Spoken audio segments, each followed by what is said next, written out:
Nagtataas kami ng boses dahil nagsisinungaling kayo. Nakita mo na ba yung tsura niya? Lahat ng testigo, tinuturo ikaw. Kumusta po mga kaibigan? Latest update po tayo ngayon sa kaso ng kasambahay na si LV Vergara. Franz at Jerry Ruiz naghihirap na ngayon sa kulungan.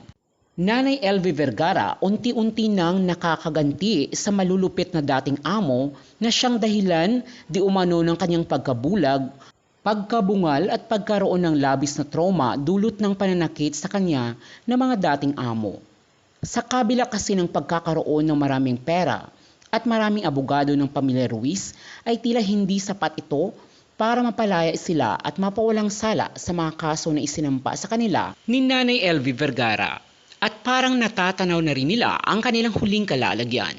Ito ay ang mabulok sa kulungan at makapagbayad ng lahat ng kanilang mga pera sa kaawa-awa nilang kasambahay.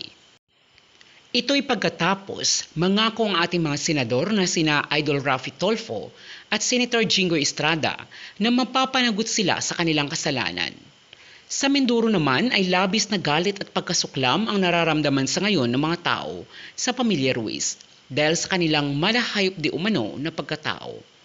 Samantala, sa kaugnay na balita, dahil sa matinding pagpapahirap umano sa kanya ng mga among nagmaltrato sa loob ng mahabang panahon, sa unang pagkakataon nabigyan si Vergara ng atensyong medikal sa Batangas Medical Center mahigit 1 buwan matapos siyang masagip ng mga kapatid sa bahay ng anak ng amo sa Polocan West, Batangas City.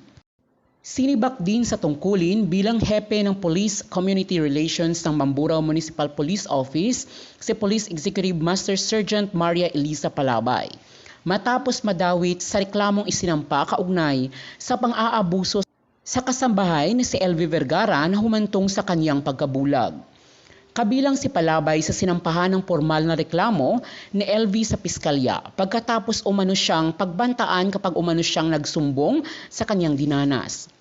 Una nang itinanggi ni Palabay ang mga paratang sa kanya. Subalit ayon kay LV ay tandang-tanda pa niya ang hitsura ni Palabay nang siya'y pagbantaan dahil nakakakita pa siya noon. Ayon kay Palabay ay hindi umano niya kaanak ang mga Ruiz at madiin din niyang itinanggi na hindi niya tinakot si LV Vergara. Kasama ang mga social worker mula sa Batangas City at Occidental Mindoro, unang sinuri ni Dr. Alexander Kabungkal ng ENT Head and Neck Surgery ang biktima. Nakita sa pagsusuri ang mga piklat sa noo, ulo at sa may bandang kilay, ilong, taas ng labi at leeg. Ayon kay Kabungkal hindi na din pantay ang cheekbone ni LV dahil bahagyang lumubog ang isa niyang cheekbone at tumabingi na rin ang ilong niya. Sabi pa ng doktor ay nahirapan siyang huminga sa ilong noong una nila itong ineksamen. Nakita din ang maraming ngipin na nasira sa bandang ibaba ng kanyang bibig at deformed na rin ang tenga ng biktima na palatandaan na nagkaroon ito ng sugat dati.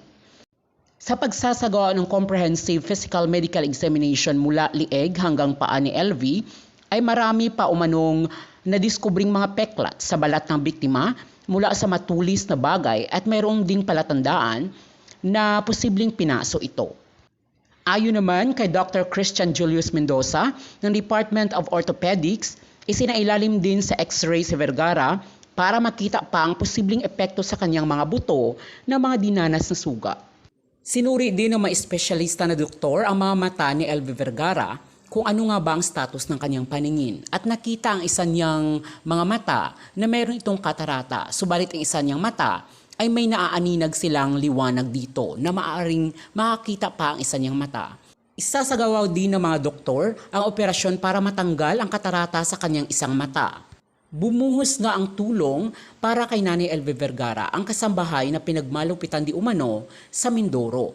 Nagpaabot rin ng tulong si Senator Idol Raffy Tulfo kay Nanay LV Vergara para sa kanyang pampagamot at para makapagsimula ito ng kanyang negosyo. Samantala ay kabi-kabila din ang tulong na ipinaparating ngayon kay LV Vergara mula sa labas at sa loob ng bansa. Marami ring mga netizens ang natutuwa ngayon dahil unti-unti nang nakakamit ni Nanay LV Vergara ang hustisya para sa kanyang dinanas. At yan nga po mga kaibigan ng ating latest update ngayon sa kaso ng kasambahay ni si Nanay LV Vergara. Abangan nyo po guys ang susunod na mga updates dito lamang sa aking channel. Maraming salamat po sa panunood. Hanggang sa muli po.